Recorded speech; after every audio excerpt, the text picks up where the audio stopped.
Oxford Union President-elect George Abaraonye faces a pivotal moment as he confronts a vote of no confidence after leaked messages surfaced in which he appeared to celebrate the death of American political activist Charlie Kirk. According to messages leaked to the press, Abaraonye wrote in a WhatsApp group, "Charlie Kirk got shot, let's effing go." And in a separate message on Instagram, "Charlie Kirk got shot, LOL." The remarks rapidly spread online, triggering fierce backlash and calls for Abaraonye's resignation from both inside and outside of Oxford. I'm just saying, as somebody who still loves the Oxford Union as an institution that defends free speech, that you cannot be the president of the Oxford Union at the same time as reveling in the political assassination of the people you invite to speak at it. It is simply impossible for him to take over I think it's 3 weeks' time he takes over. For him to take over as president of that institution, he has to resign. In response to mounting criticism, including demands for expulsion from the former Prime Minister Liz Truss, Abaraonye appeared on the What's Left podcast to address the controversy. There have been many calls on both sides. Some have called for my resignation, many have called for me to stay. There's been large-scale support statements that have come out. And at the end of the day, I'm at the behest of the membership, He later went on to add, "If the membership want to see me continue, then I would love to continue, but I'd be gutted if I couldn't carry on. I think it would be a massive loss for me, for a lot of people, to see that capitulation to online pressure." Referring to the backlash after the news of his remarks came to light, he said, "The first couple of days were so difficult. Suddenly you're hated. I had a lot of people hurling abuse at me, people turning up at my parents' shop. I was low-key scared to leave the house for days on end. It's really difficult." Abaraonye also criticised the scrutiny from public figures like Elon Musk and Liz Truss, describing it as insane, and accused those on the right of weaponising cancel culture. "I don't want this to be the end for me. I had big aspirations of wanting to improve the world around me." Facing the threat of direct action from Turning Point UK, the organisation founded by Charlie Kirk, Abaraonye is under more pressure. We're living in a time of what feels like pretty significant social change, and it makes us question things that we've even taken for granted for decades. And one of those at the moment that people are wondering about is actually money. Is the money in your bank account safe? Should you be investing elsewhere? Are we looking at a potential global crash? What will it mean for your savings?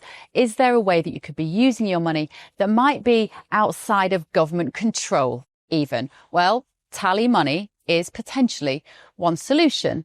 So I'm delighted to say that I'm joined today by the CEO and founder of TallyMoney, Cameron Parry. What is TallyMoney?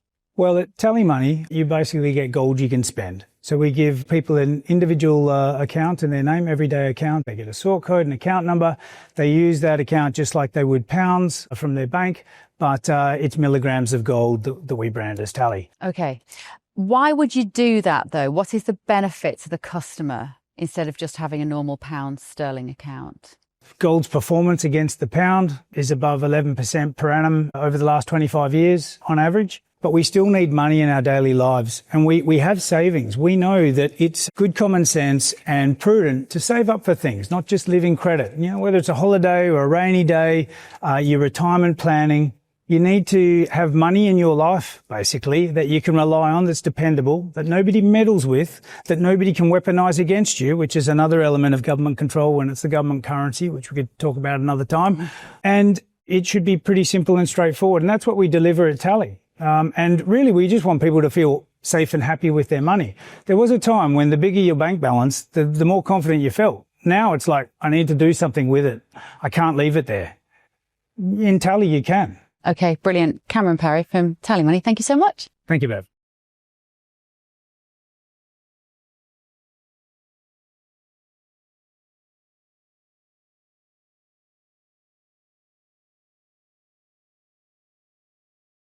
If Mr. Abaraonye remains the new president, we will be forced to begin a direct action campaign against the Oxford Union. It took us 9 protests to permanently shut down an inappropriate drag queen story hour in 2023.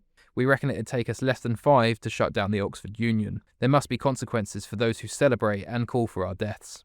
Freshly back from his peace deal visit to the Middle East, President Donald Trump posthumously awarded Charlie Kirk the Presidential Medal of Freedom, recognising him as a martyr for truth and commending his impact on conservative youth organising. for living his faith and relentlessly fighting for a better and stronger America. He loved this country. And that's why this afternoon it's my privilege to posthumously award Charles James Kirk, our nation's highest civilian honor, the Presidential Medal of Freedom. Thank you.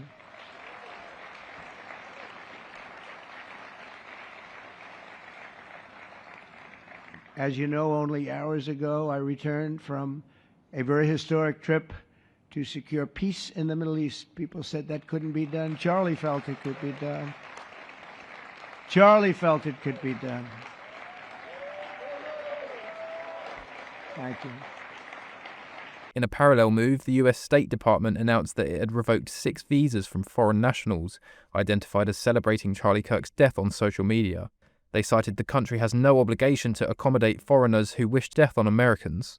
So far, at least 150 Oxford Union members have signed a motion that triggered the vote of no confidence, which is set to take place this weekend, with all members eligible to participate. The outcome will determine not just Abaraonye's future, but deeply affect the union's reputation as one of the world's foremost debating societies. Wider university and public reaction has also been strong. The Oxford Union issued a statement emphasising, "We unequivocally condemn the reported words and sentiments attributed to Mr. Abaraonye.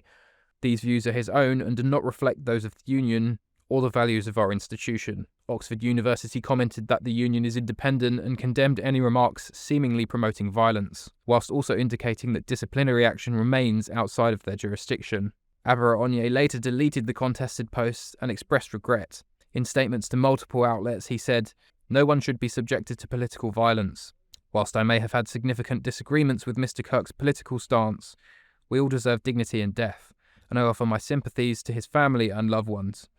He also argued that some of the outrage towards him has been selective, stating, "The irony is not lost on me that many of those now threatening violence and hurling abuse towards me, and towards people who look like me, have shown no interest in holding Charlie Kirk to the same standard when he mocked children killed by gun violence or excused the deaths of women and children abroad." The controversy has divided the Oxford community. Some students and groups, including Oxford Stand Up to Racism, issued statements supporting Abaraonye and called the backlash a racist witch hunt, whilst others have argued that his behaviour showed poor judgment and has brought the union into disrepute. Current and former members of the union have criticised both the celebratory remarks and the backlash. The situation has also exposed divisions over free speech and acceptable standards in British university life. Threats, harassment and intimidation have reportedly affected students on both sides of the conflict. With the vote of no confidence looming, the Oxford Union is now under international scrutiny, facing questions about the boundaries of free expression, the role of social media in shaping reputations, and the responsibilities of student leaders in public life. The result of the vote this weekend will set a precedent not just for the union, but for how academic societies across the country handle misconduct, political division, and the consequences of online speech.